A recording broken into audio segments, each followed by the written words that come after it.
Hello viewers, தனுசு ராசி நேயர்களுக்கு அடுத்து வரக்கூடிய 7 நாட்களானது மிக முக்கியமான நாட்களாக அமைஞ்சிருக்குங்க. காரணம் என்னன்னா, இந்த 7 நாட்கள்ல தான் பல முக்கியமான கிரகங்களுடைய இடமாற்றங்களானது ஏற்பட போகிறது. ஜோதிட ரீதியாக கிரகங்களுடைய இடமாற்றங்களானது ஒவ்வொரு தனிப்பட்ட மனிதர்களுடைய வாழ்க்கையிலையுமே பல தாக்கத்தை ஏற்படுத்த கொடுங்க. அந்த வகையில தான் தனுசு ராசி நேயர்களுக்கு இனி வரப்போகின்ற அடுத்த 7 நாட்கள்ல என்ன மாதிரியான மாற்றத்தையும் தாக்கத்தையும் ஏற்படுத்த போகிறது. இவங்களுடைய குடும்ப வாழ்க்கை, தனிப்பட்ட வாழ்க்கை, தொழில் சார்ந்த வாழ்க்கையில எப்படிப்பட்ட மாற்றத்தை கொடுக்க போகுது என்பது குறித்து தான் நம்ம பார்க்க போறோங்க. இதே போல தனுசு ராசி நேயர்களைப் போலவே உங்களுடைய ராசிக்கும் இந்த வார ராசி பலன்கள் தெரிந்து கொள்ள வேண்டும் என்று ஆசைப்பட்டீங்கன்னா கமெண்ட்ஸ்ல உங்களுடைய ராசி நட்சத்திரம் என்ன அப்படிங்கிறதையும் மென்ஷன் பண்ணிடுங்க. உங்களுக்கான இந்த வார ராசி பலன்களை இந்த வீடியோ சேனல்ல நம்ம தொடர்ந்து பார்த்துட்டு வரலாங்க. பல தனுசு ராசி நேயர்கள் கேட்டது போலவே உங்களுக்கு இந்த வார ராசி பலன்களானது கொடுக்கப்பட்டு இருக்குங்க. பொதுவாகவே பார்த்தீங்கன்னா, அடுத்து என்ன நடக்க போகுது அப்படின்னு தெரியாத ஒரு நிச்சயமற்ற வாழ்க்கையை நம்ம வாழ்ந்து கொண்டு இருக்கின்றோம் என்று சொன்னாலுமே, ஜோதிட ரீதியாக பார்க்கும்போது ஓரளவுக்கு நம்முடைய வாழ்க்கையில அடுத்து என்னவெல்லாம் நடக்க போகிறது, நல்லது வரப்போகிறதா, இல்லை என்றால் ஏதாவது கெட்டது பிரச்சனைகளானது வரப்போகுதா என்பது போன்ற பல முக்கியமான தகவலையும் நம்ம முன்கூட்டியே தெரிந்து கொள்ளலாம்.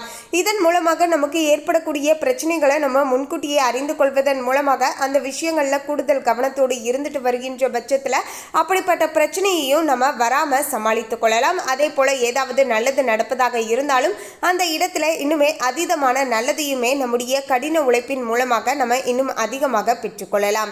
இப்படிதான் ஜோதிட கணிப்புகளானது நம்முடைய வாழ்க்கையில ரொம்பவே உதவிகரமாக இருந்து கொண்டு இருக்கு அப்படின்னே சொல்லலாங்க.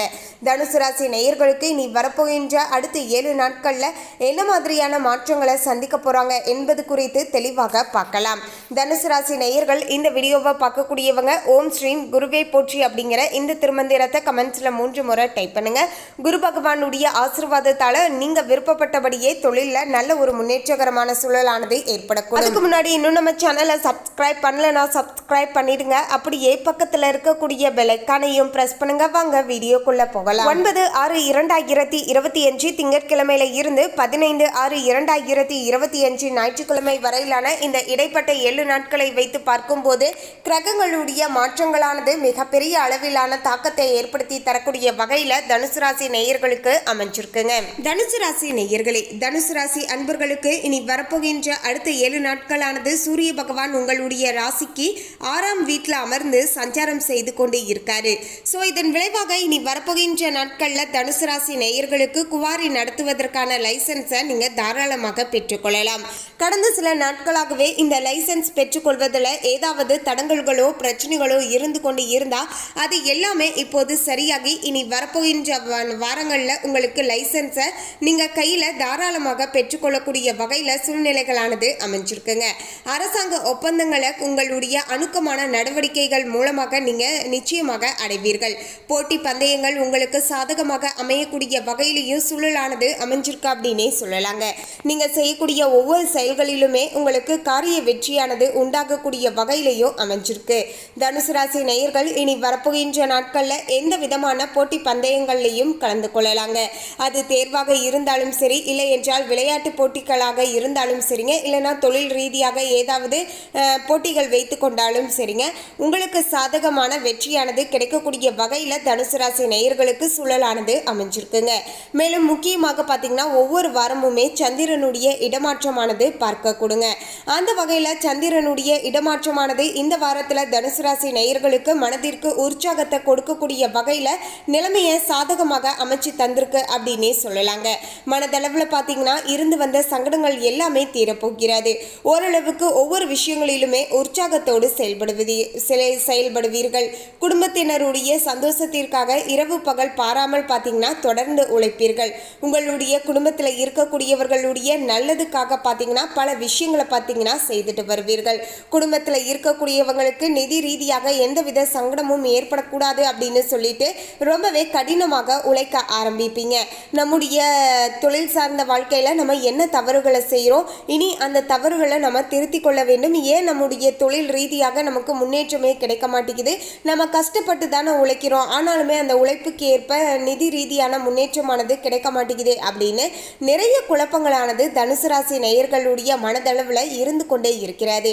அதையெல்லாம் யோசித்து யோசித்து இப்போது பார்த்தீங்கன்னா அதற்கான ஒரு தீர்வு கிடைக்கக்கூடிய வகையிலையும் சூழலானது அமைஞ்சிருக்கு அப்படின்னே சொல்லலாங்க. இப்போது உங்களுக்கு பார்த்தீங்கன்னா முழுமையாக சந்தோஷமானது கிடைக்கக்கூடிய வகையில் அதற்கான செயல்பாடுகளில் நீங்கள் இப்போது இறங்குவீர்கள் அப்படின்னே சொல்லலாங்க. செவ்வாய் 9ஆம் வீட்டில் அமர்ந்து சஞ்சாரம் செய்து கொண்டு இருக்காரு. துணிச்சலோடு சில முடிவுகளை எடுப்பீர்கள். அந்த முடிவுகளில் உங்களுக்கு சாதகமான பலன்களுமே கிடைக்க கொடுங்க. குடும்பத்தில் பிரச்சனைகள் வரக்கூடாது என்பதற்காக விட்டு கொடுத்து போவீர்கள். எல்லா விஷயங்களிலுமே கொஞ்சம் நிதானத்தோடு நடந்து கொள்வீர்கள். இதன் மூலமாக பார்த்தீங்கன்னா பல சிக்கல்கள் பிரச்சனைகள் ஏற்படுவதை கொஞ்சம் தவிர்த்து கொள்ளலாங்க. அதாவது ரொம்பவே சிம்பிளுங்க. பிரச்சனை வந்துட்டு அந்த பிரச்சனைக்காக நம்ம பேசி பேசி இன்னும் அதிகப்படியான பிரச்சனையை உருவாக்கி நாம் இப்படியெல்லாம் பேசினது தவறோ அப்படின்னு நினச்சி ஒரு 5-6 நாள் நம்ம ஃபீல் பண்ணுறதுக்கு பதிலாக அந்த இடத்துல இவங்களுடைய குணம் இவ்வளவுதான் அப்படின்னு நம்ம தெரிஞ்சுக்கிட்டோம் இல்லையா? ஸோ நாம் கொஞ்சம் ஒதுங்கி இருப்பதன் மூலமாக விட்டு கொடுத்து போவதன் மூலமாக அந்த இடங்களில் பெரிய பிரச்சனைகள் ஏற்படுவது தவிர்க்கப்படுவதோடு பார்த்திங்கன்னா நமக்கு பர்சனலாக மனதளவில் இருக்கக்கூடிய பல சங்கடமான சூழ்நிலைகளையும் நம்ம வராமல் பார்த்து கொள்ளலாங்க. ஸோ இது மாதிரியான விஷயங்களை தனுசு ராசி நேயர்கள் மறக்காமல் ஃபாலோ பண்ணிடுங்க. அதே போல் புதன் 7ஆம் வீட்டில் இந்த வாரத்தில் அமர்ந்து சஞ்சாரம் செய்து கொண்டு இருக்காரு. பிள்ளைகள் படிப்பில் அதிகமாக அக்கறை காட்டுவீர்கள். பெற்றோர்களை பெருமைப்படுத்தக்கூடிய வகையில் உங்களுடைய பிள்ளைகளுடைய செயல்பாடுகளானது இருக்கும் அப்படின்னே சொல்லலாங்க. இன்னொரு பக்கம் தனுசு ராசி நேயர்களுக்கு எதிர்காலத்தை பற்றிய ஒரு கவலையானது வந்து விடலாங்க. அதாவது நாமளுமே கடினமாக உழைச்சிட்டு தான் இருக்கோம், நமக்கு முன்னேற்றமே இல்லையே, இனியும் இந்த நிலையே தொடரப்போகுதா, பிள்ளைகளுடைய எதிர்காலத்திற்கு நம்ம என்ன செய்ய போகிறோம், அவங்களுக்கு நல்ல படிப்பு கொடுக்கணும் அப்படின்னா அதற்கு பார்த்திங்கன்னா நம்ம கிட்ட ஓரளவுக்கு பண வசதி இருக்கணும், இப்படி இருந்தால் நம்ம எப்படி அவங்களுக்கு நல்ல படிப்பு கொடுக்க முடியும் அப்படிங்கிற மாதிரியான பல்வேறு விதமான குழப்பங்களும் மனதளவில் பார்த்திங்கன்னா சில சங்கடங்களும் கேள்விகளும் பார்த்திங்கன்னா உங்களுக்கு இருக்க கொடுங்க. ஸோ இதெல்லாம் பார்த்திங்கன்னா ரொம்பவே யோசித்து ப்ரெஷர் ஆகிக்காதீங்க. அதற்கு பதிலாக தொழிலில் நம்ம என்னென்ன மிஸ்டேக் பண்ணுறோம், அதை நம்ம எப்படி திருத்திக்கிட்டு அடுத்த விஷயங்களில் நம்ம செயல்படுத்த முடியும் அப்படின்னு பார்த்திங்கன்னா உங்களுக்குமே பார்த்திங்கன்னா தொழிலில் முன்னேற்றம் ஏற்படுவதோடு நீங்கள் நினச்ச விஷயங்கள் எல்லாமே உங்களுக்கு சாதகமாக நடக்க கொடுங்க. ஸோ நீங்கள் கவலைப்படுவதால் ஒன்றுமே மாறப்போவது கிடையாது. அந்த கவலையை தூக்கி போட்டுட்டு நமக்கு எந்த இடத்துல கவலை வருது, அந்த இடத்தை எப்படி நம்ம சரி செய்யணும், அதற்கு என்ன மாதிரியான புது முயற்சிகளை செய்யலாம் அப்படிங்கிறதுல மட்டும் நீங்கள் கவனம் செலுத்தினீங்கன்னா நல்லதாக இருக்க கொடுங்க. மேலும் பார்த்தீங்கன்னா உங்களுக்கு குரு 7ஆம் வீட்டில் அமர்ந்து சஞ்சாரம் செய்து கொண்டு இருக்காரு.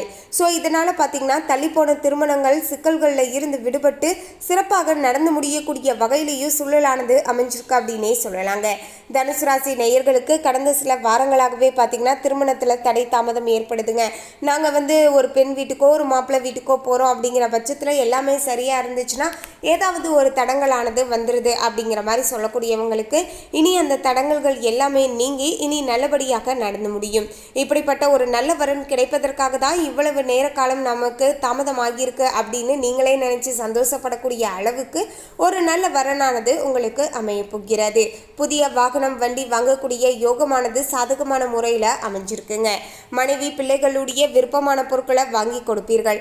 இதன் மூலமாக குழந்தைகளும் உங்களுடைய மனைவி உங்களுடைய கணவர் எல்லோருமே பார்த்தீங்கன்னா சந்தோஷமாக இருப்பாங்க.